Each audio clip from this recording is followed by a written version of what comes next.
Hello, I am Dr. Ruby Malhotra, Professor, Government Bilasa Girls PG College, Bilaspur. Today I am going to present The White Tiger by Aravind Adiga. And the contents are, first I will talk about the author, then about the novel, then story and plot, characters, themes, symbols, and summary.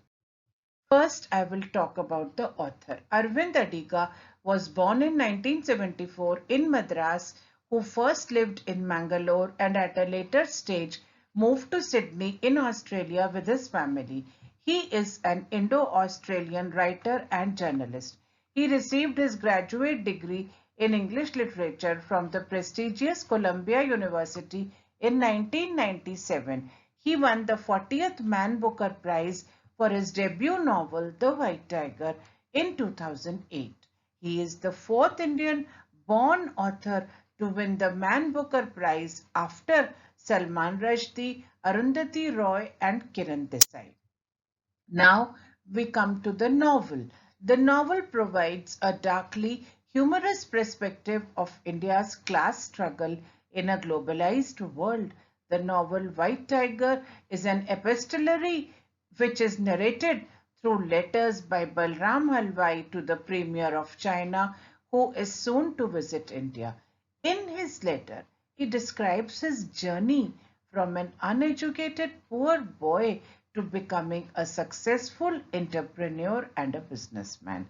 He also mentions the miserable condition of his village, the dominance and oppression by the four landlords known as the wild boar, the stork, the buffalo, and the raven. The entire novel is divided into 8 chapters. The story is of Balram Halwai's journey as a self-made entrepreneur who skillfully climbs India's social ladder to become a driver and later a successful businessman. Balram seeks a life of freedom and financial prosperity. Now about the story and the plot. Balram Aravind Adiga's White Tiger tells the story of Balram Halwai, who was born in village Lakshmangarh in a poor family in the Halwai caste.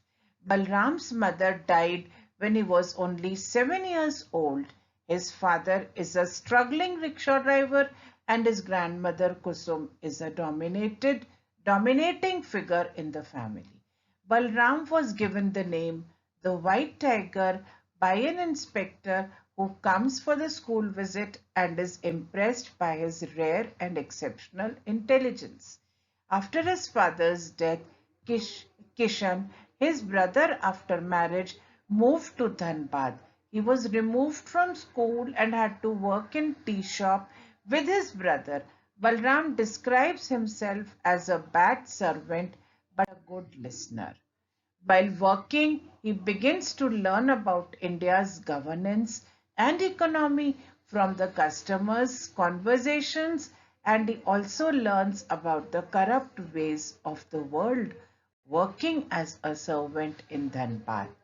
Balram decides on becoming a driver, and once trained, he was hired by Mr. Ashok, who is the Stokes' son, and takes over the job of the main driver. He moves to New Delhi with Ashok and his wife Pinky Madam.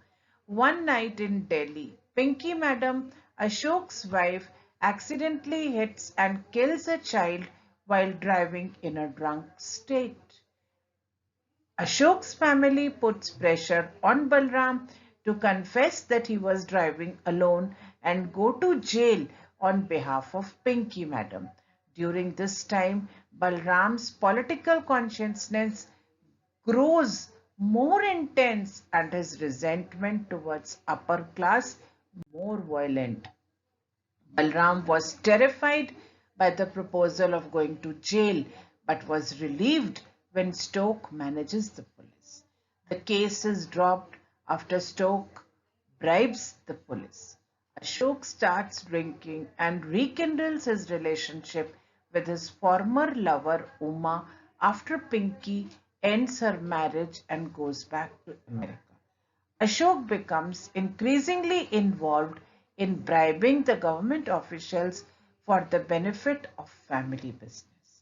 Balram is a witness to all this, and he consequently starts disliking Ashok and decides to kill him and break through the rooster coop of poverty.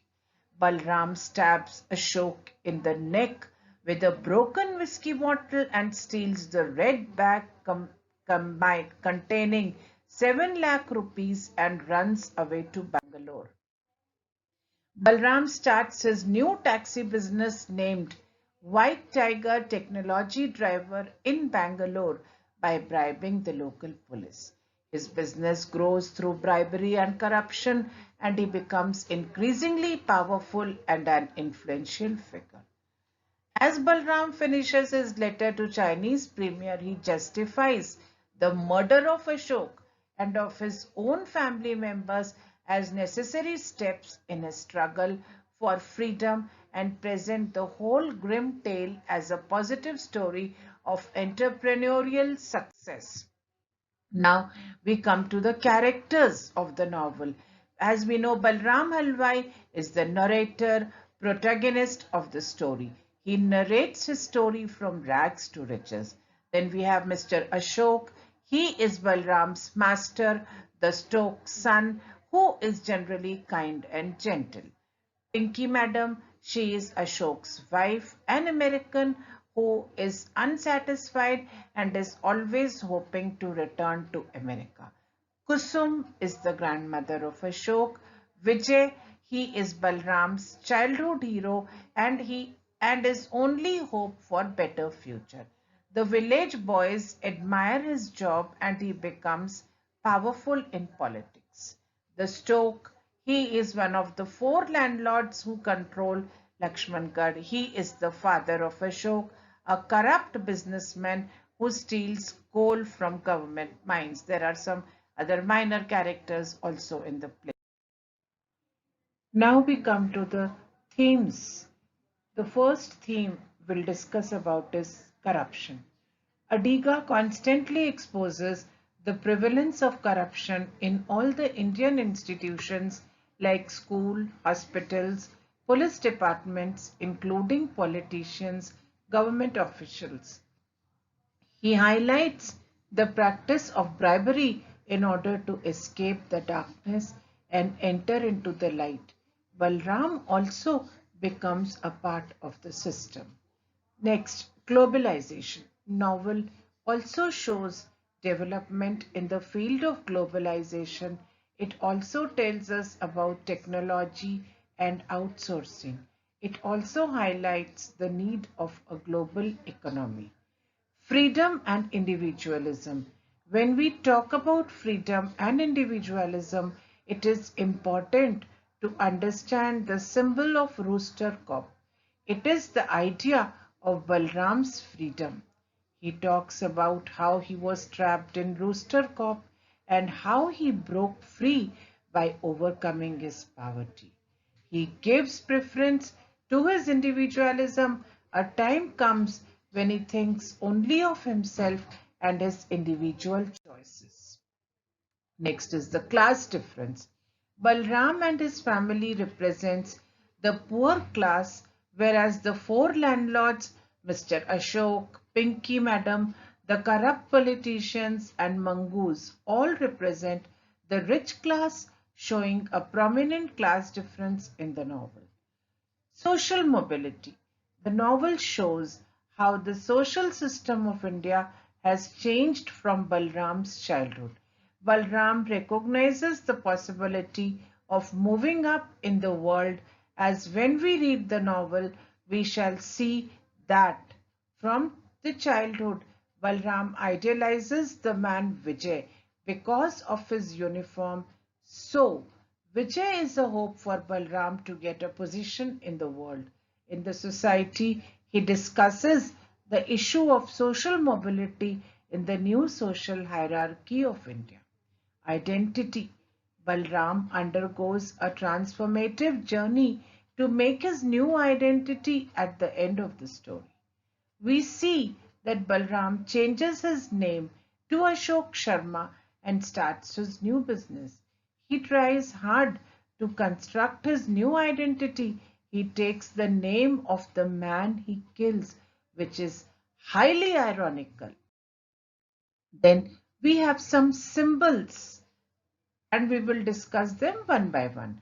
The chandelier, it symbolizes both his success at becoming a wealthy man and its success at moving from darkness to light. The black fort, it symbolizes extreme poverty Balram lives in. The rooster cop, a life where the rooster or people can't choose their own fate when they live in poverty where they have no control over their lives. The white tiger, it is used as a metaphor. Balram considers himself as a white tiger, a unique and exceptional creature because he thinks that only a white tiger can break the rooster cop. Light and dark. Light represents the rich and upper class, and darkness represents the poor class. Now we come to the summary. The novel examines the issues of religion, caste, loyalty, corruption, and poverty in India. Ultimately, Balram transcends his sweetmaker caste and becomes a successful entrepreneur, establishing his own taxi service, proudly shedding a history of poverty and underdevelopment. He represents, as he himself says, tomorrow. Adiga says that the novel attempts to catch the voice of men of colossal underclass.